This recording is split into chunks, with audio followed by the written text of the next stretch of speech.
으로 기도하옵나이다. 아멘. 네, 우리 사랑하는 성도님들, 우리 신앙생활 하면서 하나님을 기다린다 이런 말씀을 많이 하실 수 있습니다. 기도 응답을 기다리고 또 어떤 길이 열리기를 기다리고 상황이 달라지기를 기다리고 이런 것이죠. 근데 오늘 본문 말씀을 보면 우리만 하나님의 뜻을 기다리는 게 아니라 하나님께서도 우리를 기다리신다 이런 말씀이 나옵니다. 하나님께서 기다리신다. 어떤 의미냐면 하나님께서 우리에게 은혜 베풀어 주시기를, 하나님께서 우리에게 은혜의 자리로 나아오기를 하나님 기다리신다 이런 뜻입니다. 자, 18절 말씀을 보면은요. 18절에 그러나 여호와께서 기다리시나니 이는 너희에게 은혜를 베풀려 하심이요. 아멘. 자, 18절은 앞에 말씀하고 연결이 돼 있지요. 우리가 어제 묵상한 말씀에서 유다 백성들은 하나님을 기다리지 않았습니다. 자기 마음대로 했습니다. 그리고 자기 마음대로 결정 다 해놓고 하나님께서 허락해 주시기를, 하나님께서 허락이라기보다도 인정해 주시기를, 그리고 사람들이 잘했다, 잘한 결정이다 라고 말해주기를 바랬던 것이죠. 그래서 15절 말씀을 보니까 하나님께서 어제 말씀이죠. 돌이켜 조용히 있으라 이렇게 말씀하셨습니다. 자기 마음대로 움직이고 자기 방식대로 하고 싶은 대로 다 하고 사는 그런 유다 사람들이었죠. 그런데 여기서 하나님께서 이 백성이 다 실패했거든요. 그리고 나서 하나님께서 하시는 게 뭐냐? 기다리시는 것이었습니다. 자, 같은 실수를 계속 반복하면서 그렇게 인생을 살아가다 보면은요, 기다리는 게 어려워질 것입니다. 어, 하나님께서 참 그렇게 기다리신다라는 것이 하나님이시지만 참 대단하다라는 생각이 드는 게, 여러분, 우리가 누구에게 무엇을 설명할 때도 계속 못 알아들으면은 너무 답답하지 않습니까? 그리고 여기서 자녀를 다 키워 보시는 그런 분들 여기 계실 텐데, 그 자녀가 성장하기까지 처음에 설명해주고 기다려주고 또 다시 기회를 주고 또 설명해주고, 여러분 이 반복 속에서 얼마나 그 힘듭니까? 그렇죠? 근데 하나님께서는 지금 완고한 마음이 굳어버린 이 자기 백성들에게 또 하나님께서 기다리시고 기회를 주시는 그 목적이 분명하죠. 오늘 본문 말씀에 하나님께서 그렇게 힘든 길을 행하고 계시는 이유가 은혜를 베풀려 하심이다 라고 말합니다. 하나님의 기다림에는 목적이 있습니다. 은혜를 받을 수 있는 자리까지 오게 하시는 것입니다. 근데 그 기다림이 그냥 하나님 아무것도 안 하고 무관심하게 가만히 앉아서 그렇게 기다리시는 것이 아니라 아버지가 돌아올 자식을 기다리는 것처럼, 그러니까 탕자의 비유가 사실 그런 비유 아닙니까? 하나님께서는 자기 백성이 다시 들을 수 있고 다시 은혜를 받을 수 있는 그 자리에 오기를 기다리고 계십니다. 19절 말씀, 시온에 거주하며 예루살렘에 거주하는 백성아, 너는 다시 통곡하지 아니할 것이라. 그가 내 부르짖는 소리로 말미암아 내게 은혜를 베푸시되 그가 들으실 때에 내게 응답하시리라. 아멘. 그러니까 이 말씀 보면 하나님 멀리 계셨던 거 아니잖아요. 들을 수 있는 거리에 계셨던 것 아닙니까? 백성들이 부르짖을 때에 듣고 계셨다. 그리고 응답하셨다. 우리도 하나님 앞에 기도하면서 또 하나님의 때를 기다리면서 우리도 기다리고 하나님도 기다리고 그러면서 그 가운데 어찌 보면 교착 상태가 이루어지고 있다라고 생각할 수 있으나 그렇지 않다는 거예요. 하나님께서는 우리를 다 들으시고 또 다 이해하시는 그런 하나님 아니십니까? 그래서 하나님께서 왜 아직도 안 움직이시나 이렇게 생각할 게 아니라 지금 내가 은혜 받을 준비가 되어져 있나? 중요한 것입니다. 이 질문도 우리에게 해야 할 것입니다. 그리고 20절 말씀을 보니까 스승의 이야기가 나옵니다. 20절, 주께서 너희에게 환난의 떡과 고생의 물을 주시나 내 스승은 다시 숨기지 아니하시리니 내 눈이 내 스승을 볼 것이며. 자, 환난의 떡과 고생의 물이 다 없어지게 해주시겠다라고 말씀하지 않으시면서 뭐라고 얘기하시냐면은 오히려 그 한가운데에 내 스승은 다시 숨기지 아니하시리니라고 말합니다. 그러니까 고난이 여전히 있는데 하나님이 더 선명하게 보이기 시작한다라는 의미예요. 자, 주께서 너희에게 환난의 떡과 고생의 물을 주신대요. 예. 그런데 거기에서 내 스승이 숨겨지지 않는데요. 내 스승은 우리 하나님 아닙니까? 환난의 떡과 고생의 물을 마시면서 우리가 고생하고 있으나 내 눈이 내 스승을 보게 될 것이다 라고 말합니다. 우리가 하나님을 보게 되는 것입니다. 고난 속에서, 힘든 속에서 하나님이 더 선명해지는 것입니다. 21절 말씀을 보니까 21절에 너희가 오른쪽으로 치우치든지 왼쪽으로 치우치든지 내 뒤에서 말소리가 내 귀에 들려 이르기를 이것이 바른 길이니 너희는 이리로 가라 할 것이며. 자, 뒤에서 들리는 말소리가 있습니다. 바로 뒤에서 이것이 바른 길이니 너희는 이리로 가라. 이것이 바른 길이니 너희는 이리로 가라. 길 잃은 사람에게 진짜 필요한 것은요, 어디로 가야 하는지를 아는 것만으로도 다시 걸어갈 힘이 생길 것 같습니다. 제가 어렸을 때 보았던 성화 그림인데요. 여러분도 아마 보셨을 수 있을 것 같아요. 되게 유명한 그림이에요. 어떤 아이가 배 위에서 그 키라 그러잖아요. 배 방향을 트는 것. 폭풍이 막 몰아치는 그런 장면에 배 위에 어떤 한 사람이 키를 잡고 있어요. 근데 그 뒤에 예수님께서 그 사람의 키를 붙잡고 계시는 게 아니라 어깨를 붙잡고 뒤에 이렇게 계시는 것. 그 성화 혹시 보셨나요? 저만 봤나 보다. 되게 유명한데 막 이렇게 뭐 이런 데 많이 걸려 있어요. 뭐 가게에도 많이 걸려 있고 막 이렇게. 근데 그것이 의미하는 게 바로 이거 아닙니까? 뒤에서 말소리가 들리는 거예요, 사랑하는 성도님들. 그래서 우리는 하나님의 말씀을 듣는 것, 하나님의 음성을 듣는 것, 음성을 듣는다는 게 신기한 영적 체험을 한다는 게 아니잖아요. 하나님께서 말씀으로 갈 길을 우리에게 제시해 주시는 것 아니겠습니까? 그런데 사랑하는 성도님들, 우리가 어디로 가야 하는지를 하나님의 말씀을 통해서 선명하게 알게 될 때 우리는 그것만으로도 다시 일어날 힘이 생기는 것입니다.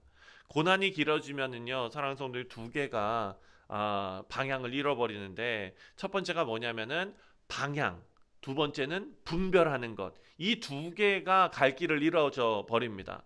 그러니까 내가 지금 잘 가고 있는 건지, 내가 지금 잘 살고 있는 건지, 어디로 가야 하는지. 사랑하는 성도님도 이게 흔들리는 때가 있다고 하는데, 그때가 언제냐면은 중년에 왜 오는 그런 거 있잖아요. 미들라이프 크라이시스라 그러잖아요. 저 중년에 내가 열심히 지금 막 살아왔거든요. 바쁘게 살아왔어요. 정신없이 살아왔는데 이제 어느 순간 보니까 머리가 희끗희끗해지고 막 눈도 안 보여가지고 막 이렇게 봐야 되고, 그리고 애들은 말 안 듣고 무릎도 아파지고 허리도 아파지는 것 같고, 나는 나를 위해 뭘 위해 살아왔나 이런 생각 들고, 그게 뭡니까? 방향이 흐트러지고 분별이 흐려지고 이런 것 아니겠습니까? 내가 지금 잘 가고 있는 건지, 어디로 가야 하는지. 그런데 하나님께서 하나님의 백성을 회복시키실 때 오늘 본문 말씀을 보니까 뭐라 그러냐? 다시 그 길을 들려주신다라고 말씀하셨습니다. 다시 그 길을 들려주신다. 귀에 들려 이르기를 이것이 바른 길이니 너희는 이리로 가라 할 것이며. 아멘. 사랑하는 성도님들, 이런 하나님의 인도하심이 우리 삶 가운데 강권적으로 역사하시기를 주님의 이름으로 축원드립니다. 22절 말씀을 보면은요, 이전에 붙들었던 우상을 더러운 것처럼 던지게 된다라고 말합니다. 선명하게 보이기 때문입니다. 억지로 버리는 게 아닙니다. 진짜 스승이 눈에 들어오니까, 진짜 하나님이 눈에 선명하게 보이니까 가짜로 내가 의지했던 것이 가치가 없어져 버리는 거예요. 그러니까 버리게 되는 것이죠. 우리가 신앙생활 하면서 일어나는 변화 중에 큰 변화가 바로 이것일 것입니다. 우리가 지난 주일에 술에 대해서도 얘기했고 담배에 대해서도 얘기했고 이런데 그런 게 중요한 게 아니라는 거잖아요. 사랑하는 성도님들, 문제가 뭐냐? 내가 진짜로 가치 있는 것이 깨달아지고 성령 하나님의 역사하심으로써 내가 내 인생에서 진정 중요한 것이 무엇인 것이 깨달아지면은 부수적으로 다 떨어져 버릴 일들이다. 신앙에서 중요한 변화 중에 하나가 바로 이것입니다.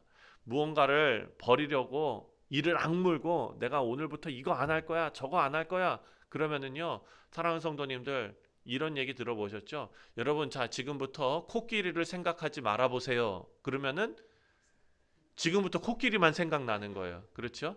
예.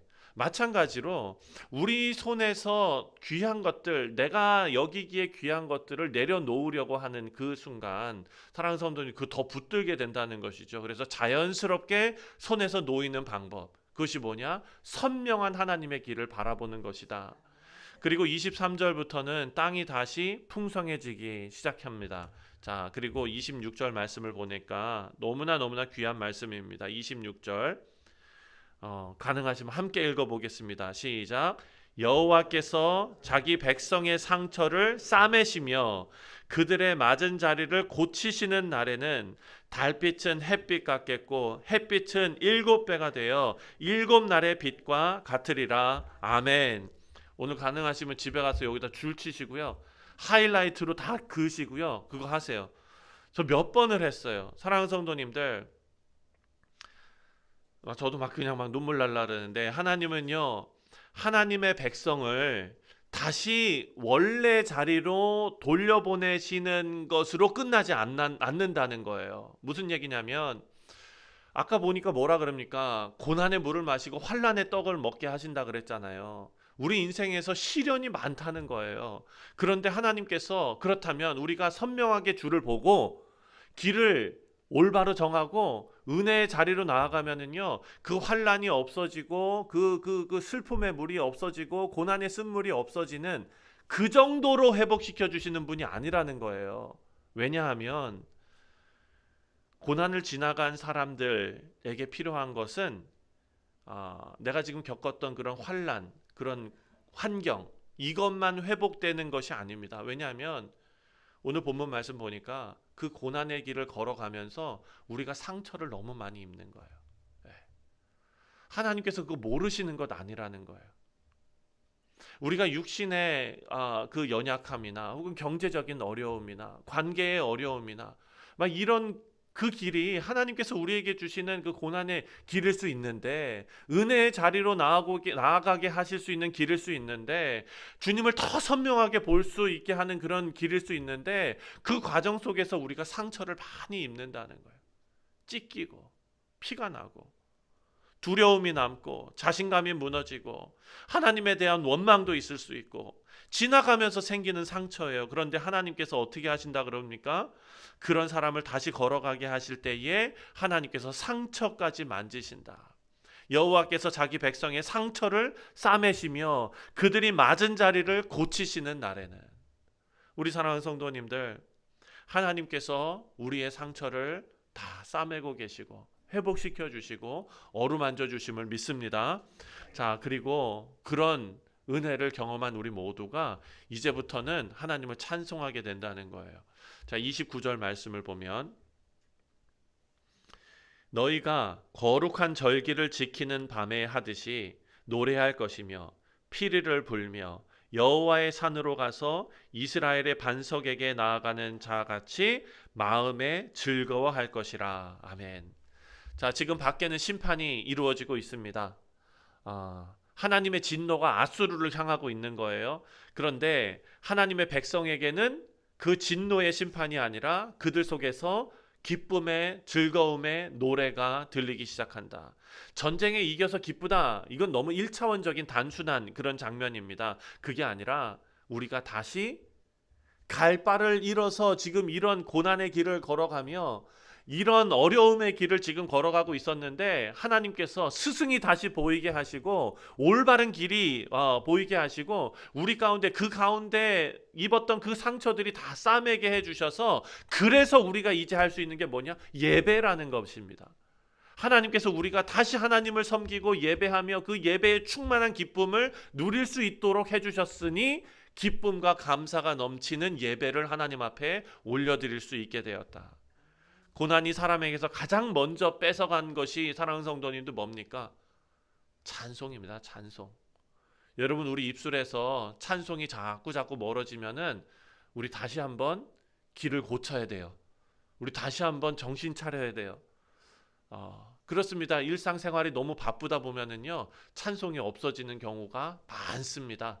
예. 근데 되게 아이러니하게도요, 사랑하는 성도님들, 저도 사역하다가 말씀 준비하다가 너무 바쁘잖아요. 찬송이 없어져요. 예. 예전에는 막 사무실에 기타도 갖다 놓고 혼자 찬송도 하고 막 이랬는데 기타가 지금 먼지 쌓인 지 오래됐고요.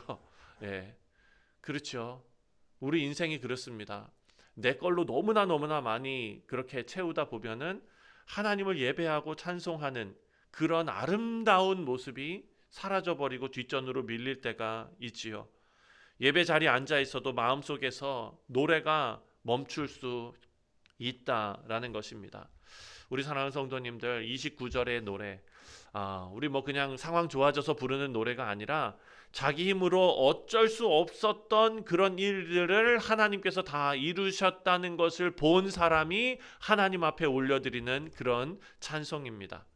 우리를 두렵게 했던 것들, 또 우리가 진정 무엇이 중요한지 깨닫지 못했던 것들, 이 모든 것이 해결된 후에 하나님께서 우리에게 기쁨의 찬송을 부르게 하실 것입니다. 말씀을 맺습니다.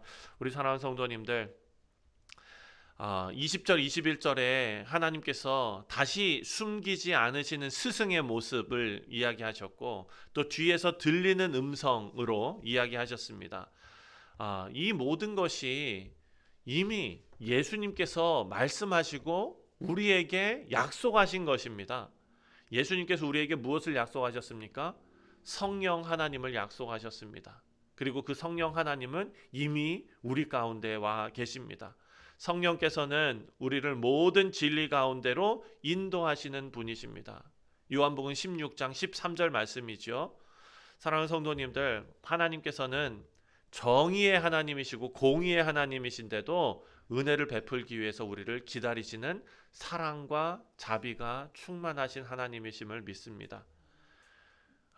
그것을 십자가를 통해서 하나님께서 다 이루셨고, 하나님께서 참으신 게 아니라 예수님 안에서 그 정의가 온전히 이루어질 때까지 하나님 기다리셨다라는 것입니다. 그리고 그 기다림 끝에서 하나님께서 다시 우리를 시온의 대로 길을 다시 들려주시고 상처를 싸매주시고 우리 입에서 감사의 찬송과 예배가 터져 나오게 하여 주셨습니다.